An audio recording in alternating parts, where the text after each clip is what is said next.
Então, nós estamos em mais um estudo sobre a doutrina dos termos de comunhão. Antes de começarmos propriamente o nosso estudo, vamos ler o texto que se encontra no Evangelho segundo Mateus, capítulo 5, versículo 18. Evangelho segundo Mateus, capítulo 5, versículo 18. Porque, na verdade, eu vos digo, até que passem o céu e a terra, um iota ou um traço de lei não passará, ou um traço de letra não passará da lei até que tudo seja cumprido. Amém. Nós temos estudado nas últimas semanas sobre o primeiro termo de comunhão da Igreja Presbiteriana Reformada, especificamente sobre a Sagrada Escritura. Vimos sobre a lei natural, sobre o seu alcance, sobre a sua fragilidade, também vimos sobre a necessidade da Escritura. Todas essas coisas mostram sobre o primeiro termo de comunhão. Só que no nosso estudo de hoje, estudo 22, o primeiro termo de comunhão, a preservação dos livros canônicos das Escrituras. Estudo 22, o primeiro termo de comunhão, a preservação dos livros canônicos das Escrituras.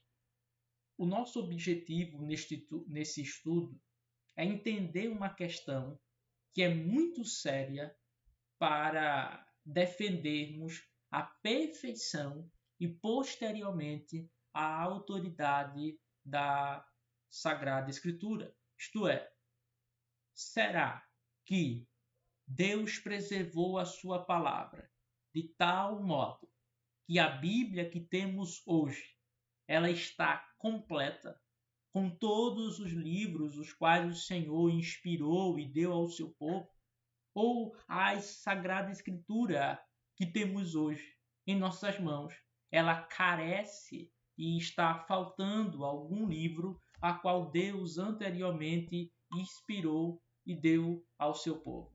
Essa é a questão fundamental que nós vamos tentar examinar: a preservação dos livros canônicos das Escrituras.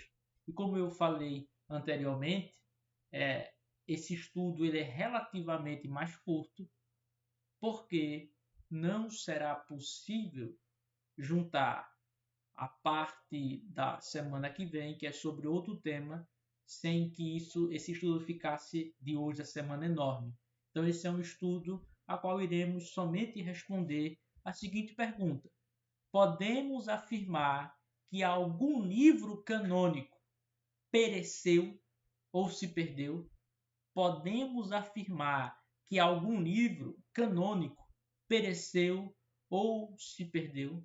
E aqui nós temos que ter em mente que a Sagrada Escritura ela é o arranjo ou o compêndio dos livros sagrados que foram originalmente compostos por Deus por meio dos seus servos divinamente inspirados.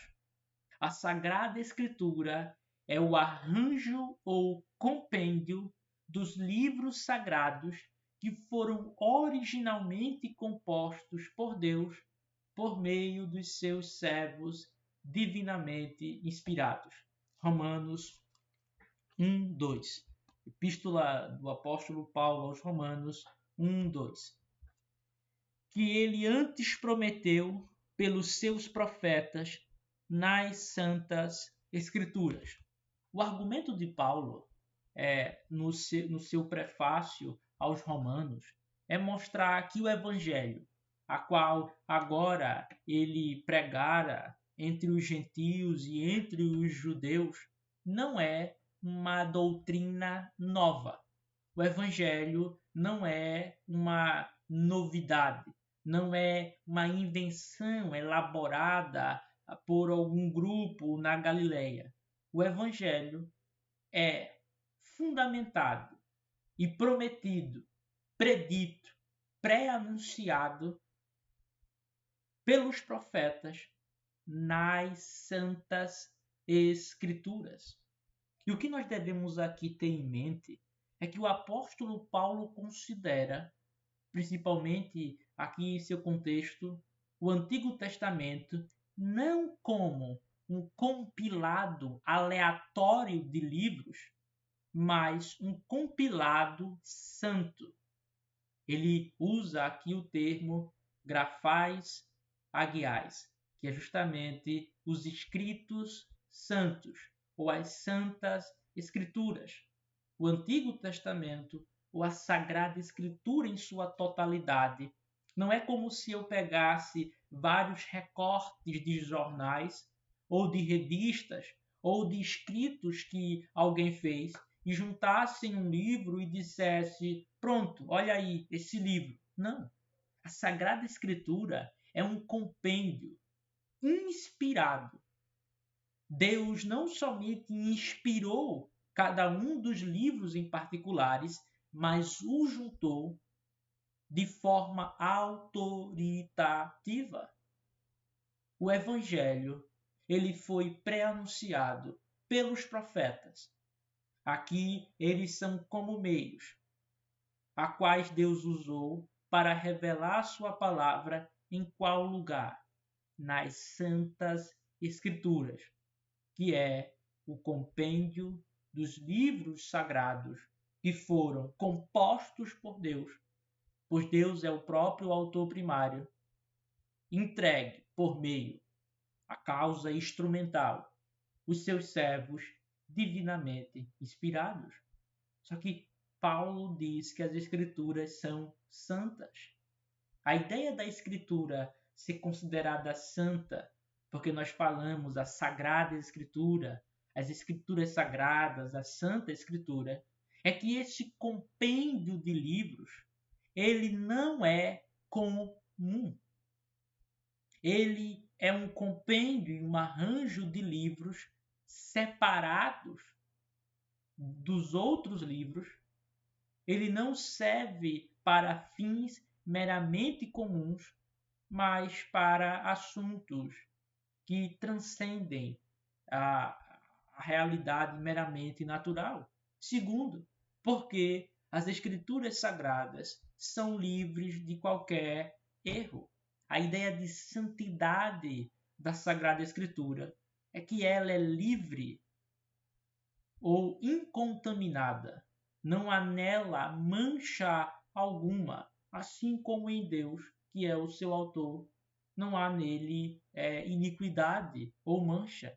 A Sagrada Escritura, ela reflete justamente quem Deus é, porque ela é a sua palavra. Ela procede dele. E, portanto, quaisquer críticas, quaisquer ataques à Escritura, nada mais é do que um ataque ao próprio Deus.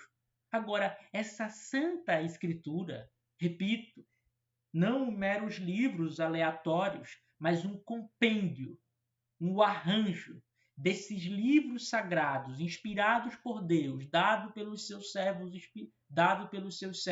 divinamente inspirados, foi dado e confiado à igreja.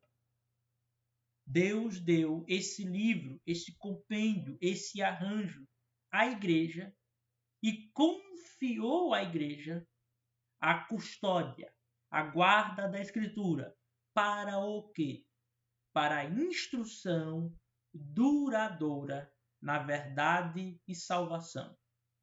Deus deu a Sagrada Escritura não para que ela instruísse homens em uma certa época ou um determinado lugar.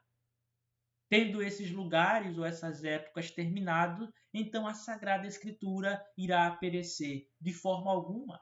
Deus dá a sua palavra para que ela instrua em todas as épocas, em todos os lugares, sobre a verdade e a salvação. E aqui está o ponto. Uma vez que Deus tem, ao dar sua palavra, o objetivo que ela ensine perpetuamente os povos, as nações. Então, ele mesmo promete preservá-la de forma confiável.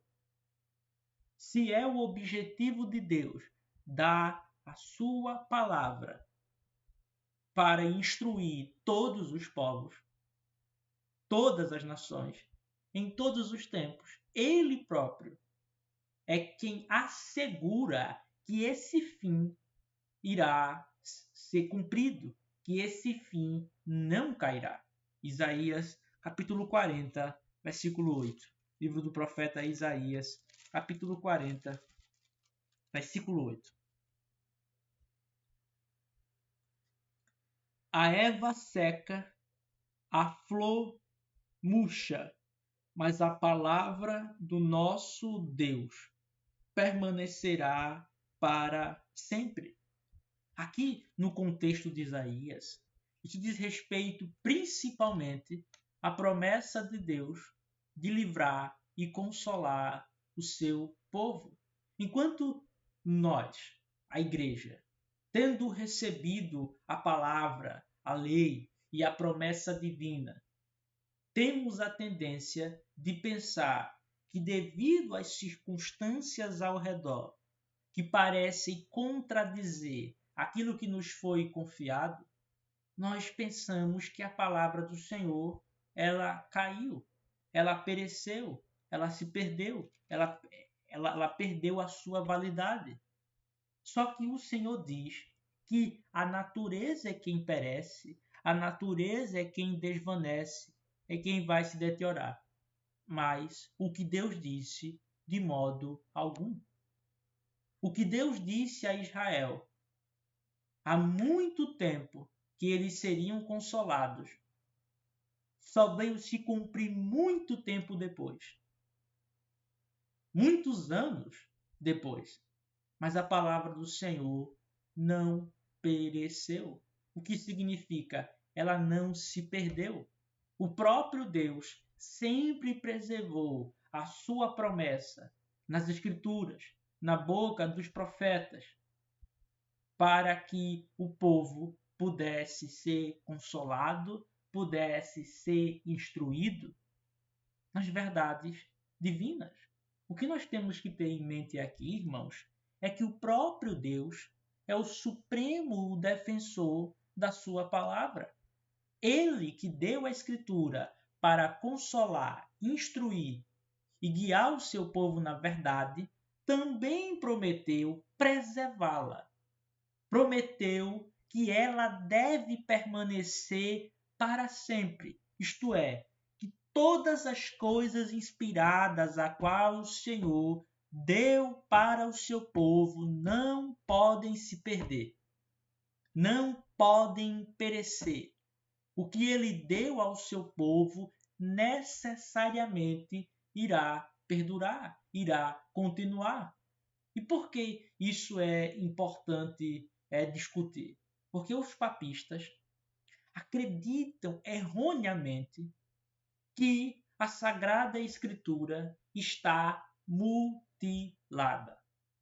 Eles acreditam que faltam livros inspirados na Sagrada Escritura e que a falta desses livros inspirados mostra que a Bíblia é defeituosa e, portanto, ela não pode ser uma regra infalível de fé e prática, ou a única regra infalível de fé e prática, uma vez que, para os papistas, as Escrituras carecem de livros inspirados, é necessário que seja compensado com outras autoridades que supram esse defeito da perda dos livros.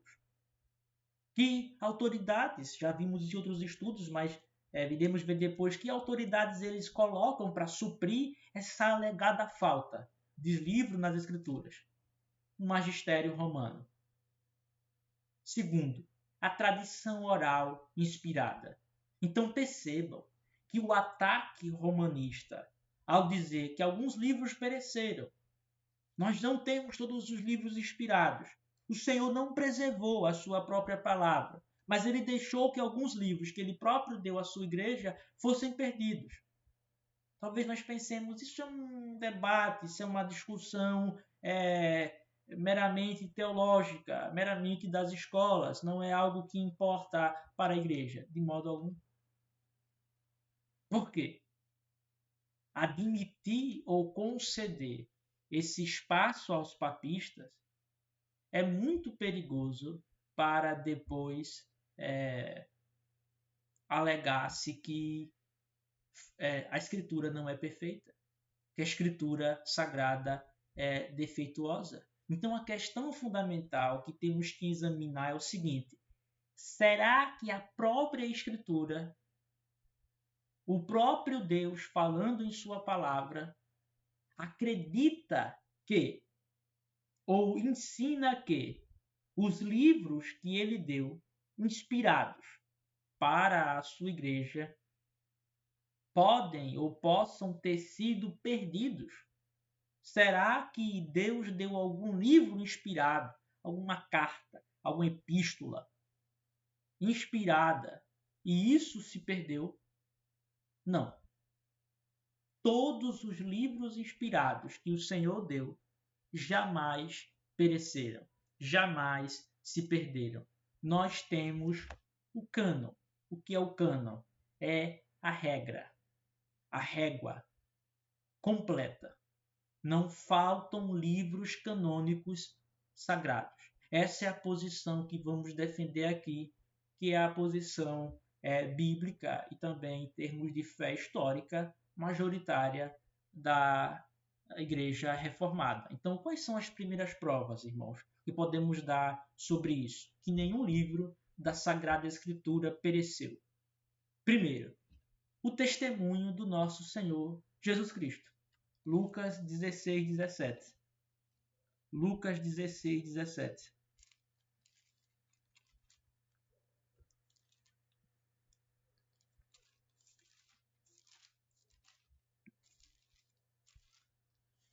Evangelho de Lucas,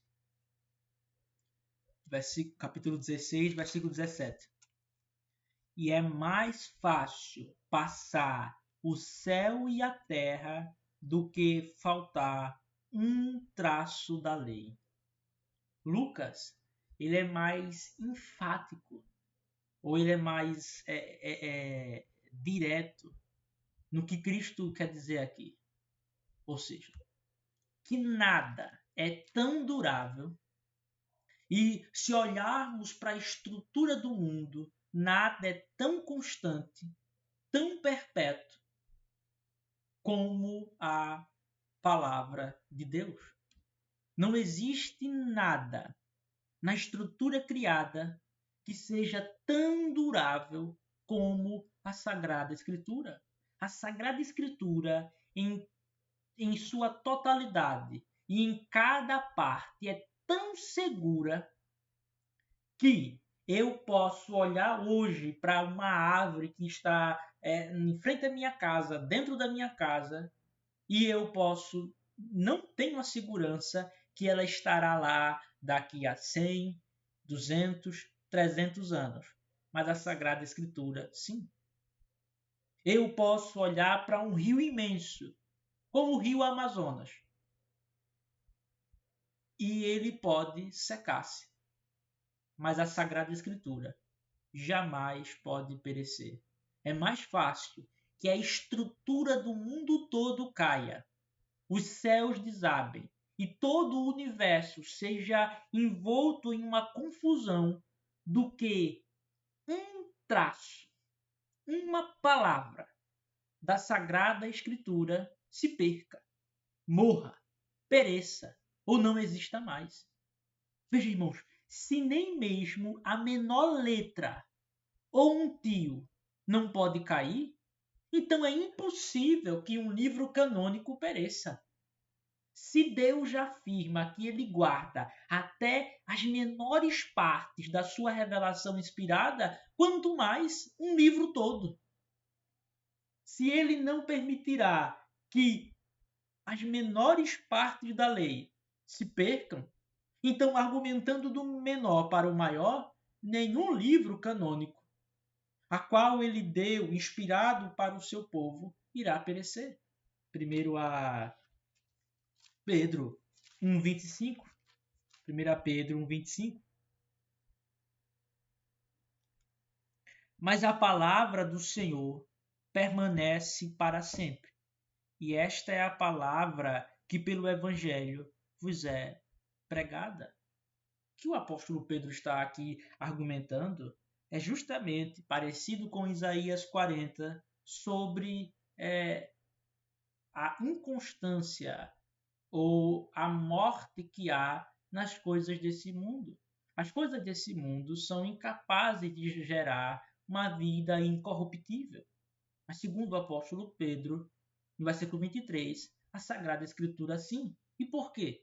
Porque ela permanece para sempre. Uma vez que a Escritura permanece para sempre, os frutos que ela gera naqueles que tiveram a Escritura impressas em seus corações ou moldados segundo a forma permanente dela, também irão continuar constantes, ou isso não será apagado. A palavra do Senhor permanece para sempre.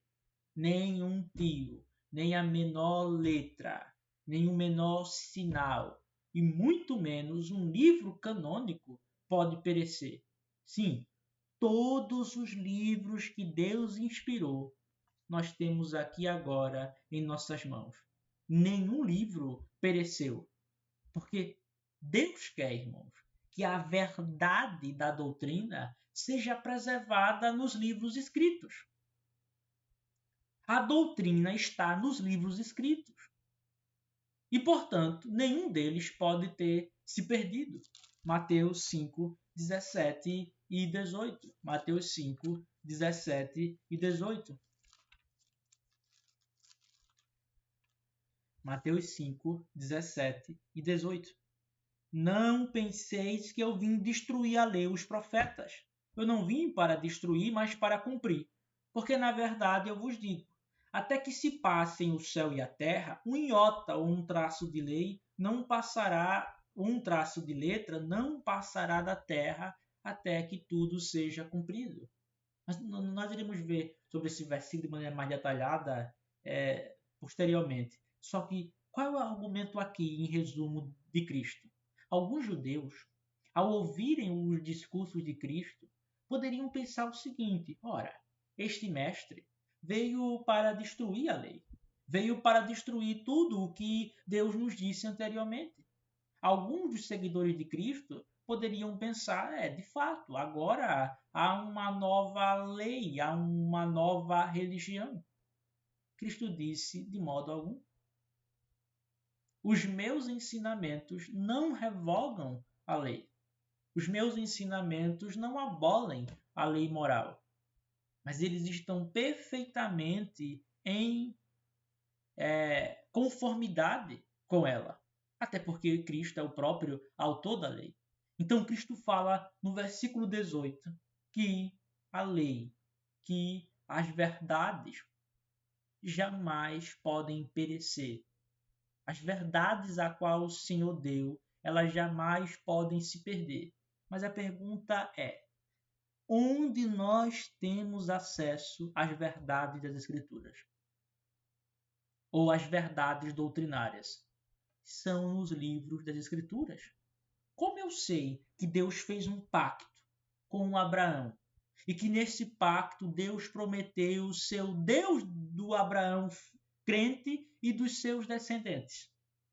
É quando eu leio o primeiro livro de Moisés, chamado Gênesis, capítulo 17. As verdades doutrinárias, elas não estão em um vácuo, elas não estão no espaço e eu vou pegando. Elas estão nos livros das Escrituras. Deus quer que a verdade da doutrina seja preservada nos livros. E, portanto, se um livro inspirado se perde, se perdeu uma verdade da doutrina. Um traço, um iota da lei pereceu. Só que isso é impossível. Então, o testemunho de nosso Senhor Jesus Cristo garante que não é possível que algum livro pereça. Segunda prova, Lucas o escritor, o evangelista, nunca ou não poderia ter feito menção que Cristo ensinou sobre ele em todos os profetas e todas as outras escrituras, se algumas porções dela pereceram. Sim, Lucas, vamos ler lá, Lucas 24, 27. Lucas 24, 27. Lucas 24, 27. Diz assim: E começando por Moisés e por todos os profetas, explicou-lhes em todas as escrituras as coisas a seu respeito.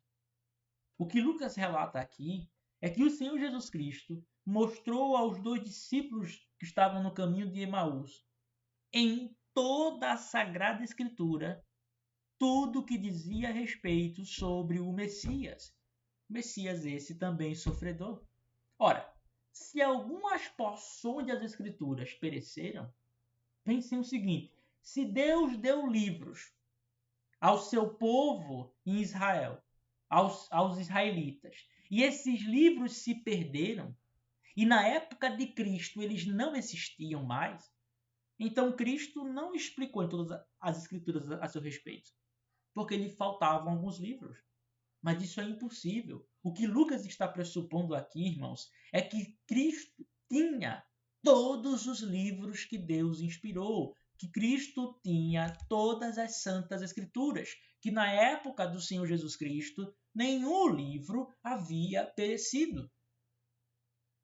Então, Lucas não poderia ter dito que Cristo ensinou sobre ele mesmo em todos os profetas, todas as outras escrituras, se qualquer porção da escritura tivesse perecido. O apóstolo Paulo também ensinou que tudo o que foi anteriormente escrito foi dado para progredirmos na piedade, na santidade de vida.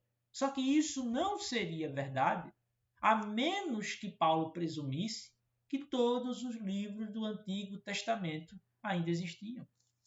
Romanos 15, 4. Romanos 15, 4. Diz assim, Romanos 15, 4.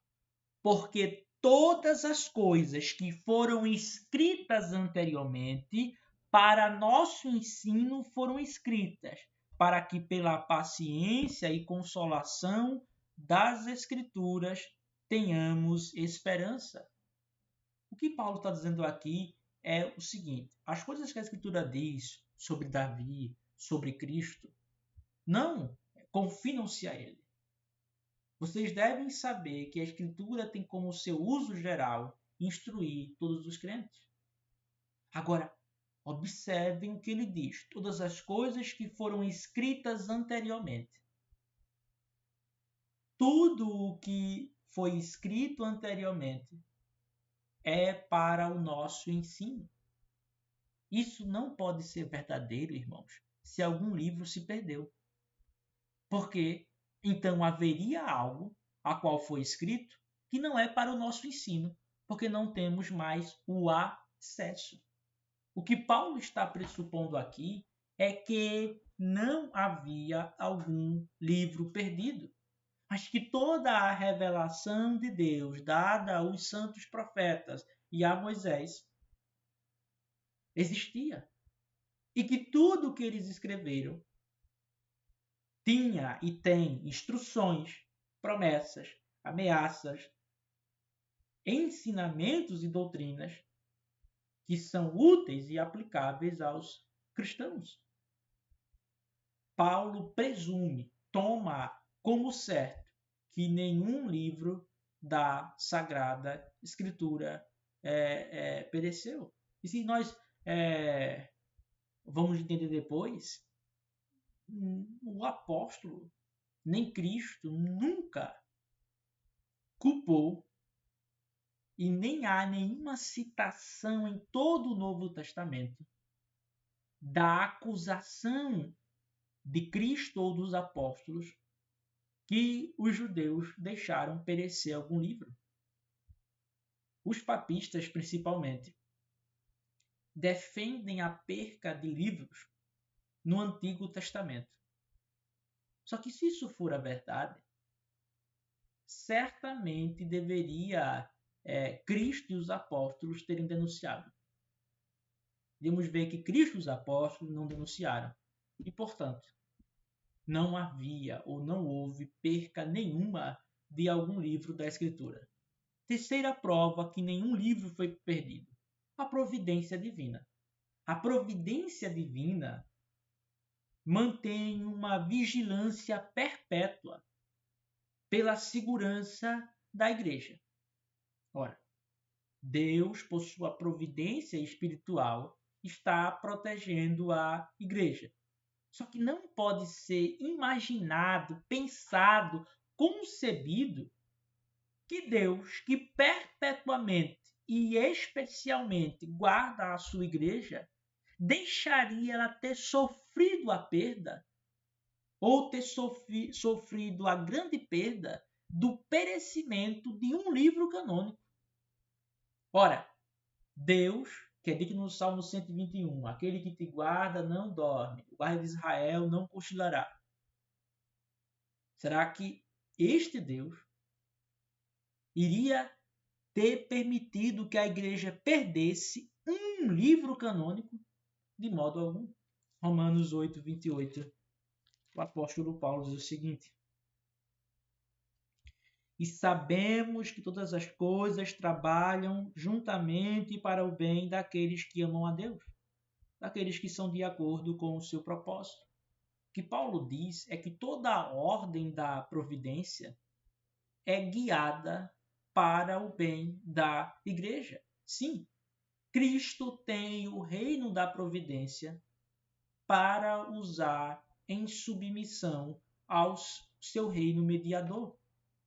Cristo tem todo o controle de todas as coisas que há nos céus e na terra, nos mares, em todos os lugares, para usá-las em favor da sua noiva, do seu povo. Agora, quem blasfemaria ao dizer que Cristo, que guia todas as coisas para o bem da sua igreja, iria permitir ou deixar que a igreja perdesse uma parte da vontade do seu mestre, do seu guia, do seu senhor, do seu marido? Impossível.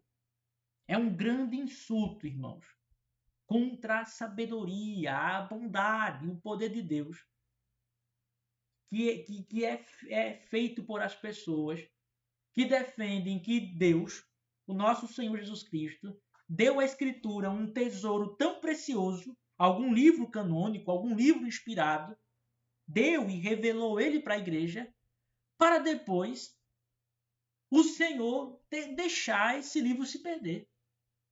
Para que em seguida esse livro fosse tirado do corpo da Escritura e nós tivéssemos agora um cano mutilado e defeituoso.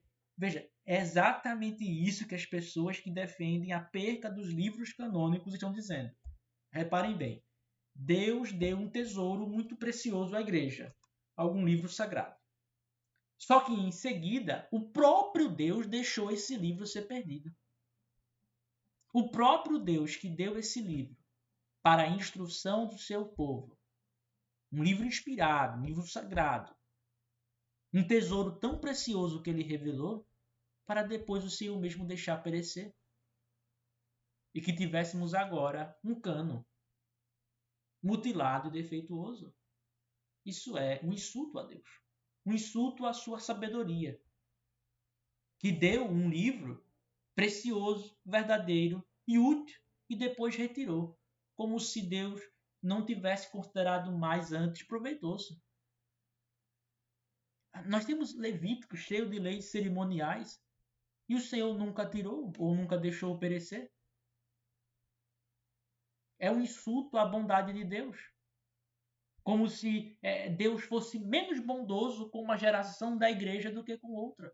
É um insulto ao seu poder, como se ele não fosse capaz de guardar sua própria palavra. Que aquele que diz em Isaías 46, todas as coisas acontecem segundo eu disser, meu conselho irá prevalecer. Isaías 14. Se eu disse, quem poderá impedir? Se eu determinei. Então quer dizer que este Deus é um insulto ao seu poder dizer que ele é incapaz de preservar a sua própria palavra. Salmo 84, versículo 11. Diz assim: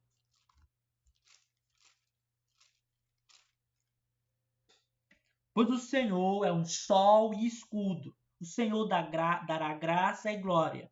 Nenhuma coisa boa ele reterá daqueles que andam retamente. Nenhuma coisa boa o Senhor reterá do seu povo. Agora, pensemos, qual é a melhor coisa?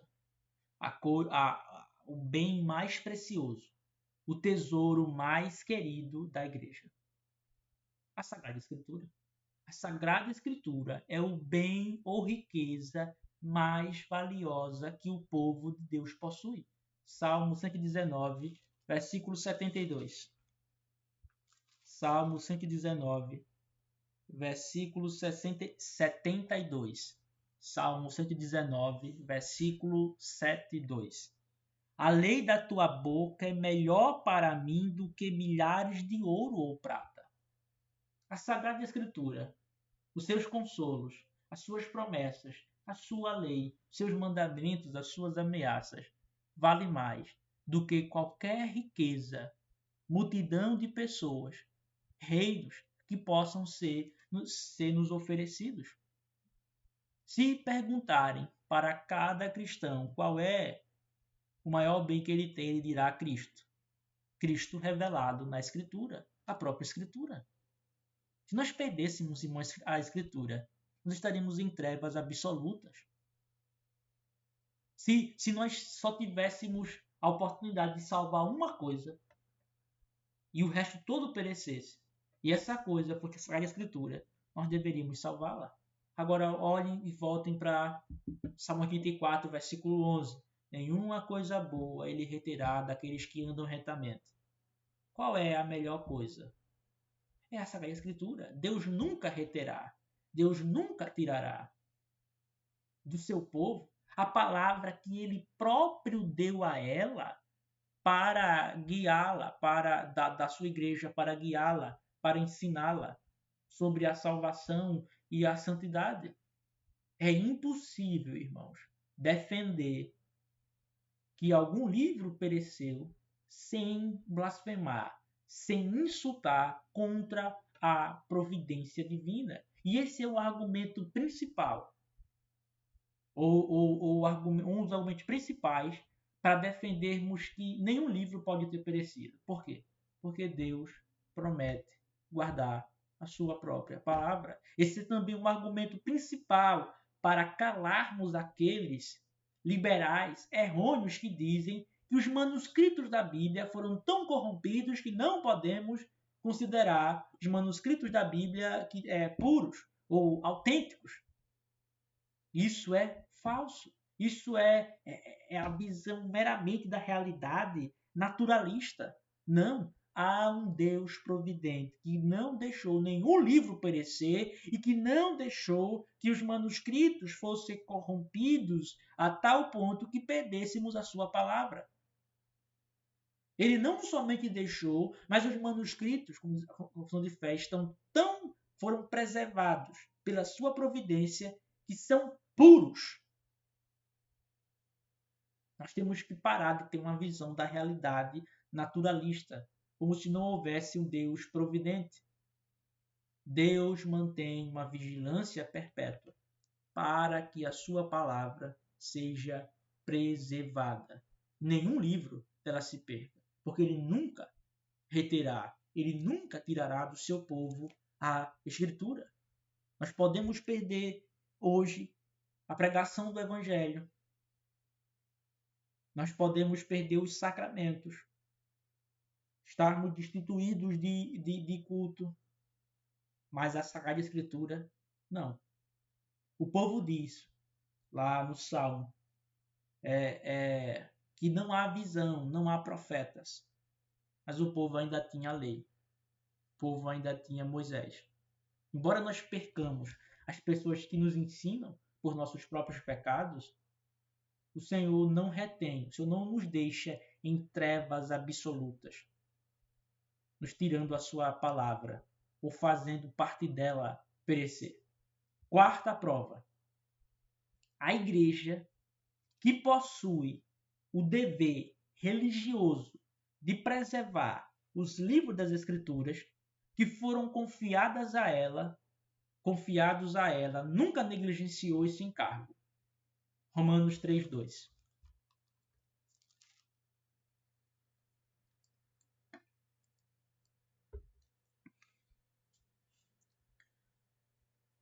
Muita sobre todos os aspectos, principalmente porque foram lhes confiados os oráculos de Deus.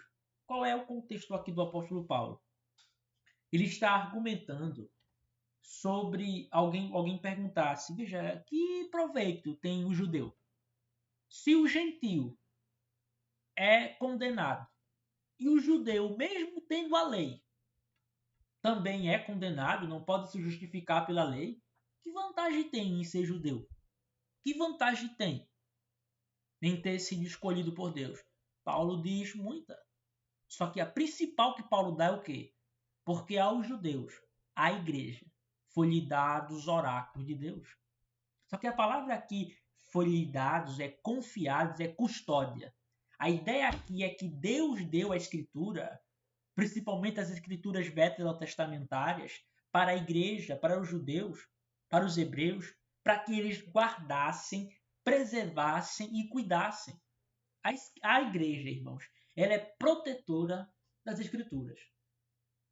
Isto é, ela tem a obrigação em todas as eras, em todos os lugares, de guardar e cuidar da escritura, para que nenhuma parte dela pereça. É uma função a qual Deus deu aqui aos homens que eles devem guardar, no sentido de cuidar, de preservar, de defender a sua própria palavra. Nem Cristo, e esse é o ponto que eu falei anteriormente, nem Cristo, nem os apóstolos jamais acusaram o judeu de tal pecado. Que pecado? De não preservar ou de negligenciar o cuidado da escritura.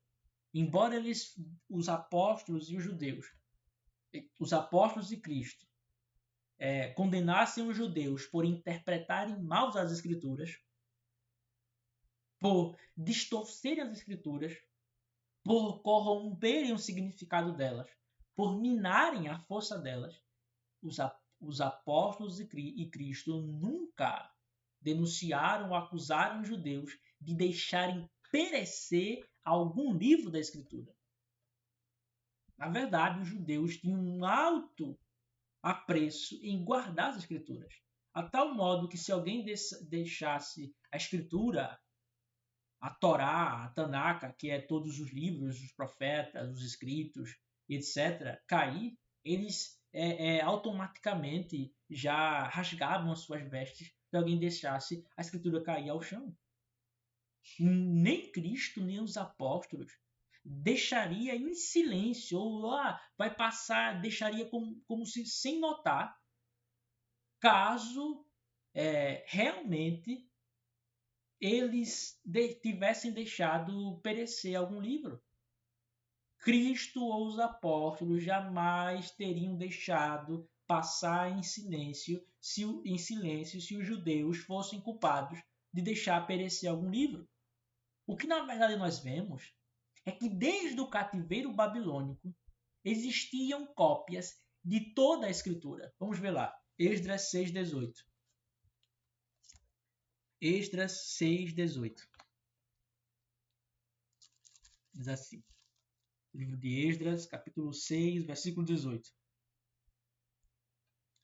E eles puseram os sacerdotes nas suas divisões, e os levitas para as suas turmas, para o serviço de Deus, o qual está em Jerusalém, como está escrito no livro de Moisés. Eles tinham aqui, irmãos, o livro de Moisés, isto é, o Pentateuco, como nós chamamos. Então, preste atenção. O povo que perdeu o templo, que o templo foi queimado, foi vilipendiado, foi destruído, eles não perderam os livros de Moisés. A ideia aqui é que eles possuíam esses livros e na restauração do templo, ou no culto do novo templo, eles estavam buscando executar segundo as ordens prescritas por Deus a Moisés. Eles perderam o templo, mas eles não perderam a Sagrada Escritura. Nós vemos pelo profeta Daniel que Daniel, mesmo na Babilônia, tinha os escritos dos profetas, mais especificamente o profeta Jeremias. Daniel 9:2. Daniel 9:2 diz assim: No primeiro ano do seu reinado, eu, Daniel, entendi pelos livros que número dos anos a respeito dos quais a palavra do Senhor veio ao profeta Jeremias. Era de 70 anos, quando se completariam as desolações de Jerusalém, isto é, o tempo do seu exílio, do seu cativeiro babilônico. 70 anos. Como ele entendeu isso?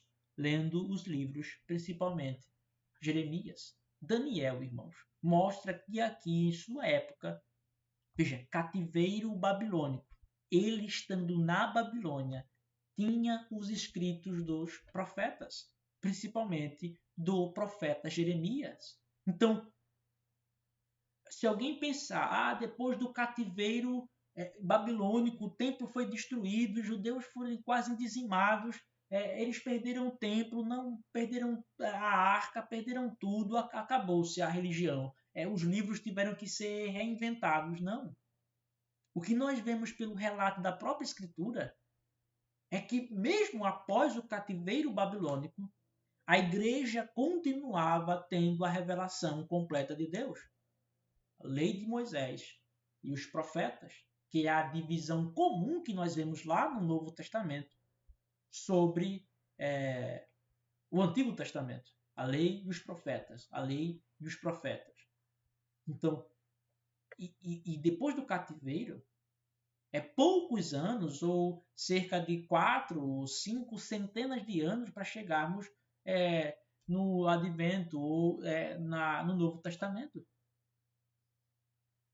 Nem mesmo com a perseguição de Antíoco Epifânio. Ali nós temos as grandes revoltas ali com os macabeus, toda a profanação que aquele homem maligno fez. Nem ali naquela época a Escritura pereceu. Cristo, e isso é bom sempre lembrar, Cristo nem os apóstolos jamais denunciaram os judeus por perderem algum livro das Escrituras. A igreja sempre viu como um privilégio e dever que ela sempre buscou manter a preservação dos oráculos de vida. Atos 7:38. Atos 7:38. Este é o que esteve na igreja no deserto, com o qual lhe falou no Monte Sinai, e com os nossos pais, o qual recebeu os oráculos de vida para nos dar. E aqui, irmãos, nós temos todo o entendimento por que a igreja está tão preocupada em preservar os livros da Bíblia. Porque essas são as palavras de vida. Se nós perdemos as Escrituras Sagradas, só há morte, só há trevas, só há destruições. É pelas Escrituras que nós somos regenerados. É ela que planta a semente incorruptível. É por ela que conhecemos as promessas. Conhecemos Cristo, quem é Deus, a Santíssima Trindade, o modo de adorá-lo corretamente. Se nós perdemos as Escrituras Sagradas, nós perdemos toda a vida. Só há morte, só há destruição. Olhem para as pessoas ao redor de vocês. Mesmo elas tendo as Bíblias em suas casas, elas perderam a Bíblia. Em que sentido? Pela falta de consulta às Escrituras Sagradas, pela falta de diligência em ler e meditar as Sagradas Escrituras. A Escritura Sagrada são oráculos de vida, palavras de vida. Em que sentido? Que nos dá obviamente, vida, regenera, que nos mostra como devemos andar, como é agradável a Deus e o que é a vida que é realmente autêntica, isto é, da forma estabelecida por Deus e que é agradável a Ele. Se nós perdemos qualquer livro da Escritura Sagrada, nós perdemos uma parte desses oráculos de vida. Isso é o início da morte. Só que jamais a igreja, em época alguma, nem a igreja veterotestamentária, nem a igreja neotestamentária deixou perder algum livro da Escritura Sagrada. Jamais. Nem os monges que eram os copistas ali na Idade Média, que copiavam, e de fato, que trabalho árduo, copiavam as Escrituras Sagradas. Nisso eles devem ser louvados, nesse copiar que ajudou a difundir a Escritura. Por que tanto empenho? Porque essa é a palavra do Deus vivo. Agora, por outro lado, veja como é culpada os nossos tempos ou algumas pessoas de tamanha estupidez. Se as Escrituras são oráculos de vida e elas não acessam e não buscam conformar suas vidas a esses oráculos, o que há nelas? Senão morte, destruição. O que há nelas senão a gangrena, que contamina o corpo, depois o mata. Terrível. Quinta prova, irmãos, que nenhum livro jamais pode ter perecido. O propósito da Escritura.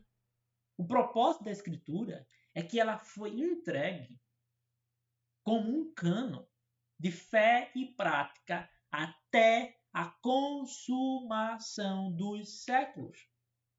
Ora, se a Sagrada Escritura é entregue com o propósito de ser um cano, uma regra, uma régua de fé e prática até a consumação dos séculos, esse objetivo jamais seria obtido ou jamais iria se realizar se houvesse perda de alguns livros canônicos. Porque então teríamos, repito, um cânon mutilado e parcial deixado à igreja. Mateus 28, 20. Mateus 28, 20.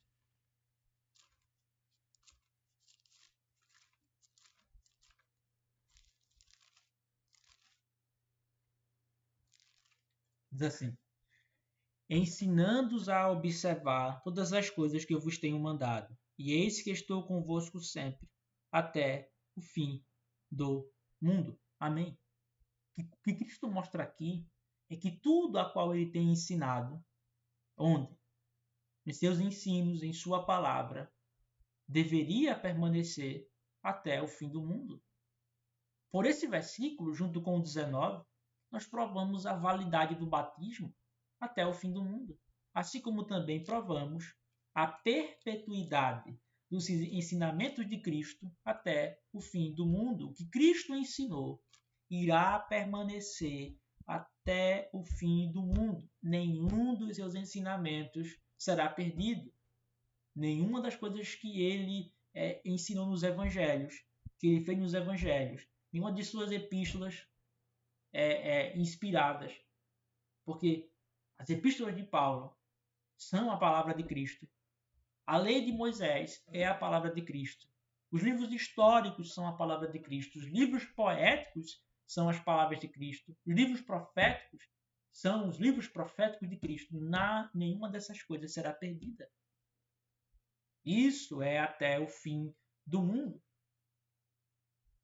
Só que, se alguma coisa foi perdida, irmãos, então necessariamente o objetivo divino de dar a sua palavra para ser uma regra até a consumação dos séculos não é possível de ser cumprido, porque agora não temos mais o cano completo, a qual já fora dado alguma vez, mas um cano mutilado, alguma parte foi arrancada ou parcial. Então, uma vez que entendemos essas breves 5 provas que jamais algum livro pereceu ou se perdeu. Nós temos que fazer algumas distinções, algumas considerações para não cairmos em erros. A primeira delas é o seguinte: nem todas as coisas que os homens de Deus escreveram eram divinas e inspiradas.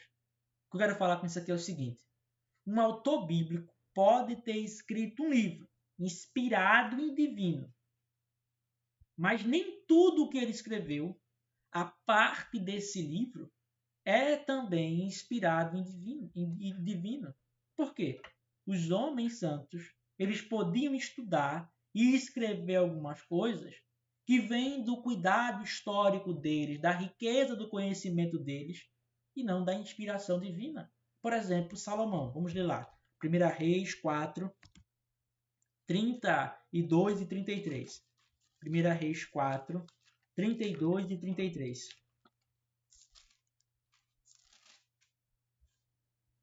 Primeiro Reis 4, 32 e 33. E ele falou 3.000 provérbios, e seus cânticos foram 1.005. Ele falou das árvores e do cedro que está no Líbano, até o isopo que brota da muralha. Ele falou também dos animais, das aves, dos répteis e dos peixes. Certamente Salomão, que é um dos santos escritores da Bíblia, Eclesiastes, Provérbios, Cantares, alguns salmos, ele também escreveu sobre botânica, escreveu sobre animais, escreveu muitos outros cânticos, muitos outros provérbios. Essas coisas eram todas inspiradas? Não. Tudo que Salomão escreveu inspirado está na Sagrada Escritura. Mas nem tudo que ele escreveu era inspirado. As coisas que não estão na Sagrada Escritura, Salomão escreveu, não eram inspiradas. Então, os homens de Deus, eles escreveram coisas à parte, fora desses livros canônicos, que era algo que provinha do próprio conhecimento deles, do próprio cuidado histórico, e não tanto, e não da inspiração divina. Então não podemos pensar, isso é um erro, que tudo que Salomão escreveu é inspirado. Não, ele escreveu sobre coisas que não eram de inspiração divina. O que é de inspiração divina está na Sagrada Escritura. O que eu quero dizer com isso é o quê? Esses 1.005 cânticos, esses 3.000 provérbios, essas coisas que ele falou sobre botânica, sobre répteis, sobre aves, não eram inspiradas. Não foram divinamente dadas por Deus. Embora, com certeza, fossem coisas muito úteis, coisas muito interessantes, coisas muito proveitosas, não tinham o selo da autoridade infalível do Senhor como a sua palavra. Segunda coisa, irmãos. Alguns livros que algumas pessoas presumem que foram perdidos não eram nem sagrados nem canônicos. Por exemplo, o livro das guerras do Senhor, Números 21, 24. Vamos ver alguns livros que aparecem na Bíblia que algumas pessoas dizem que se perdeu.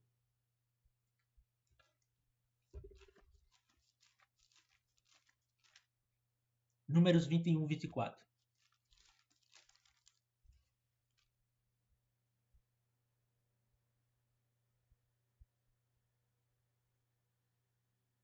Não, desculpe. Números 21, 14. Números 21, 14. Por isso se diz nos livros das guerras do Senhor, o que ele fez no Mar Vermelho e nos ribeiros de Arnon. Aqui diz que é um livro das guerras do Senhor.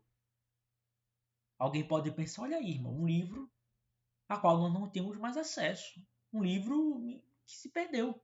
Outro exemplo, alguém pode dizer, o livro de Jazar. Josué 10, 13. Também aparece lá em 2 Samuel, capítulo 1. A citação dele. Josué 10, 13. Diz assim: E o sol permaneceu imóvel, e a lua se deteve, até que o povo tivesse se vingado dos seus inimigos. Isso não está escrito no livro de Jazé, Jazé. Assim o sol permaneceu imóvel no meio do céu, e não se apressou a se pôr quase um dia inteiro. Aqui, o milagre do parar do sol, que uma vez que o sol faz um movimento em torno da Terra e esse movimento foi parado, isso é um milagre a qual aconteceu, estava escrito no livro de Jazé. Talvez alguém pense, onde está esse livro? Foi um livro perdido. Talvez alguém alegue, irmão, e as crônicas dos reis de Judá e de Israel? Que vemos lá em 1 Reis 14, 19 e 20, 1 Reis 15 e 7, das crônicas dos reis de Judá e Israel. Se vocês lembrarem, às vezes assim lá, tal rei morreu, e os seus demais atos estão escritos nas crônicas dos reis de Israel, dos reis de Judá. Esses livros, irmãos, não eram livros inspirados, não eram livros sagrados. Eles não continham doutrinas religiosas. O que eles eram? Eles eram registros políticos. Registros nos quais guardava-se as realizações dos israelitas. Eram registros das guerras, das realizações dos israelitas, ou livros dos seus atos públicos e políticos. Nós sabemos isso quando comparamos com 1 Reis 11:14. Atenção lá, 1 Reis 11:14.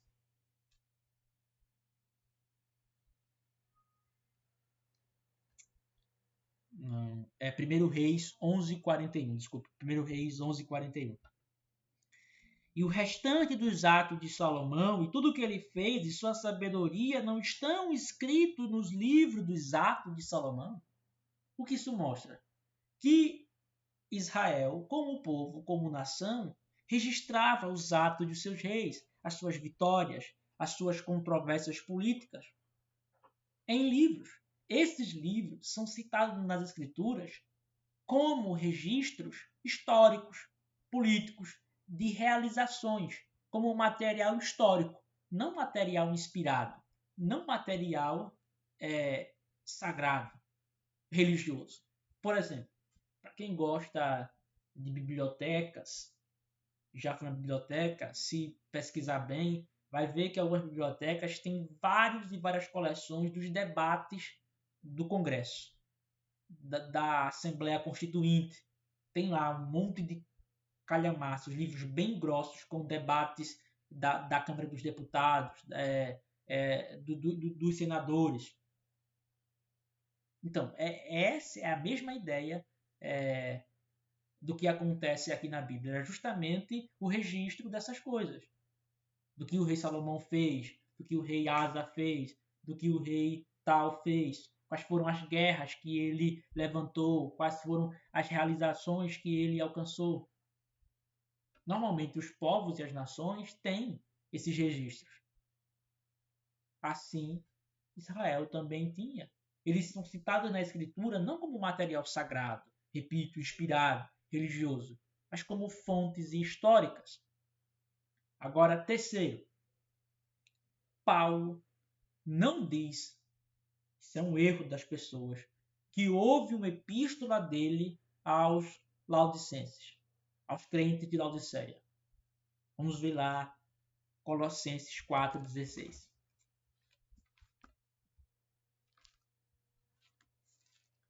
Colossenses 4:16.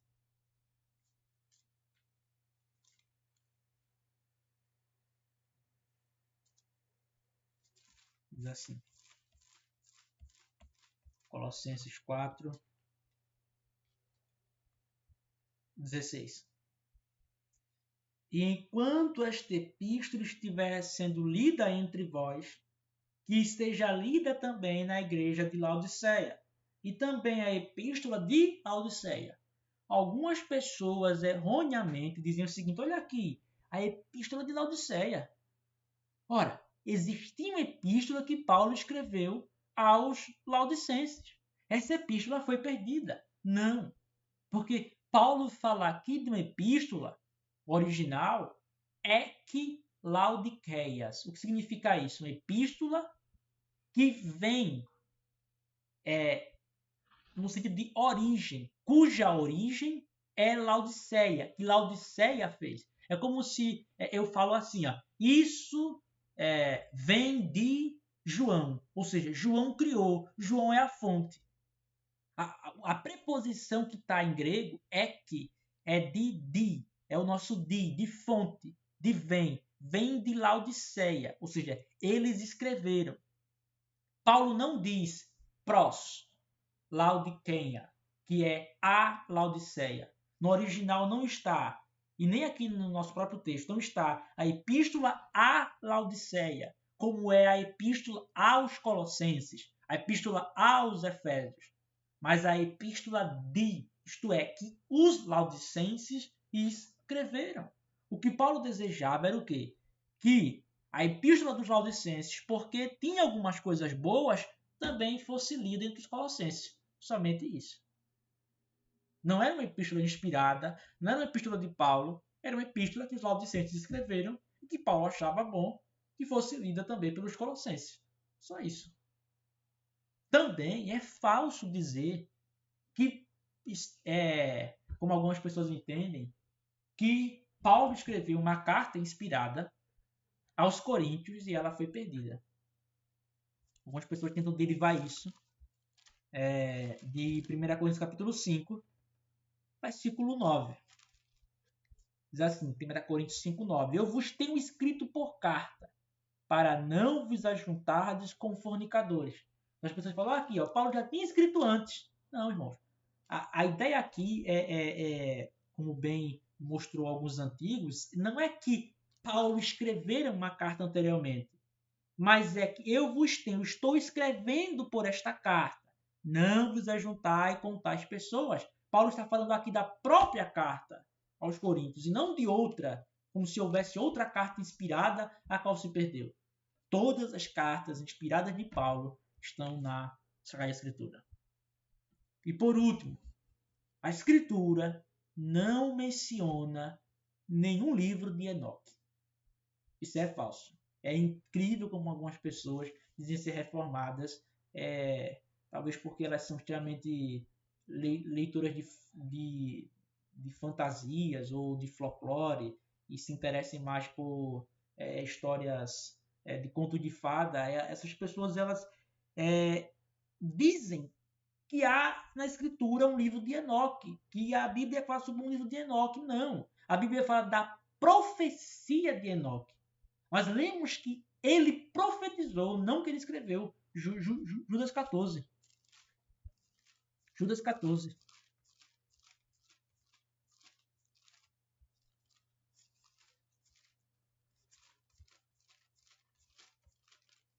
Diz assim.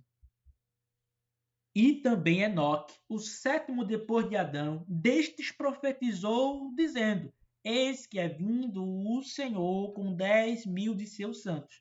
É dito aqui, é que ele profetizou, é que ele falou, é que ele disse algo da parte de Deus. Não é dito aqui que ele escreveu um livro ou que o livro que hoje atribuem a Enoque, e até o Enoque a qual eles dizem atribuir, não é o mesmo Enoque de Gênesis 5, foi inspirado, não é. Isso é falso. Como Judas sabe disso? Porque era comum que os judeus transmitissem oralmente algumas coisas que os antigos disseram. Não havia um livro de Enoque, porque também a Escritura reconhece claramente que Moisés é o primeiro escritor canônico. Se Enoque escreveu um livro inspirado por Deus, então esse livro tem que ser canônico. Então, não é Moisés o primeiro escritor canônico, é Enoque. Só que para a Bíblia, o primeiro escritor canônico é quem?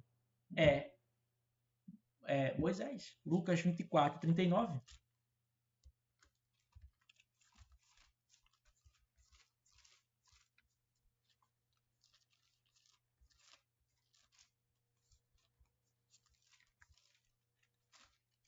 Lucas 24, 39.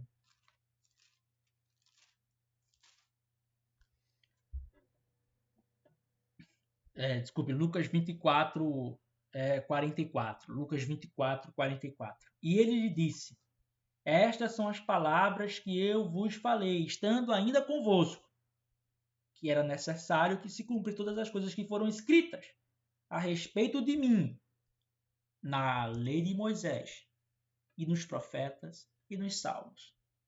Essa é a divisão tripartite do Antigo Testamento dos judeus.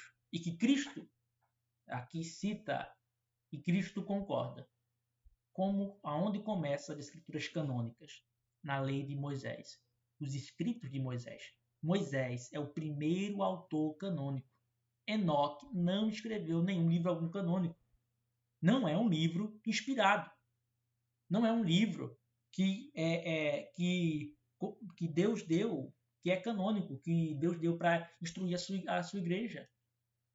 As pessoas, se vocês ouvirem a pessoa falar assim na internet, olha aí, ó, a igreja tirou um livro da Bíblia, chamado Livro de Enoque, porque dizia isso e aquilo. Isso é falso, irmãos. Primeiro, a Bíblia somente cita que Enoque profetizou, não que ele escreveu. Cita uma profecia.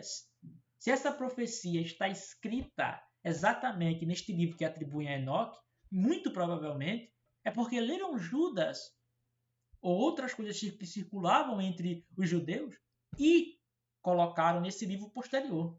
Até porque a igreja, por muito tempo, sempre acreditou que esse livro atribuído a Enoque é espúrio, é falso. É falso. Pelo menos na época da Reforma, até mesmo Agostinho também admitia isso, mas falando com a propriedade da época da Reforma, isso era considerado espúrio, falso. Então, nenhum livro a qual Deus inspirou, nenhum livro canônico se perdeu. Nós temos o cânon completo. Nós temos a regra completa de Deus aqui conosco.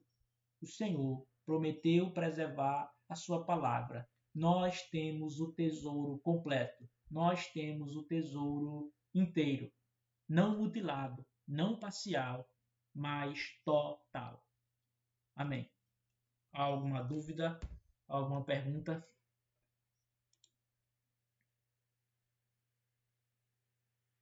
Creio que não. Então, terminamos por aqui.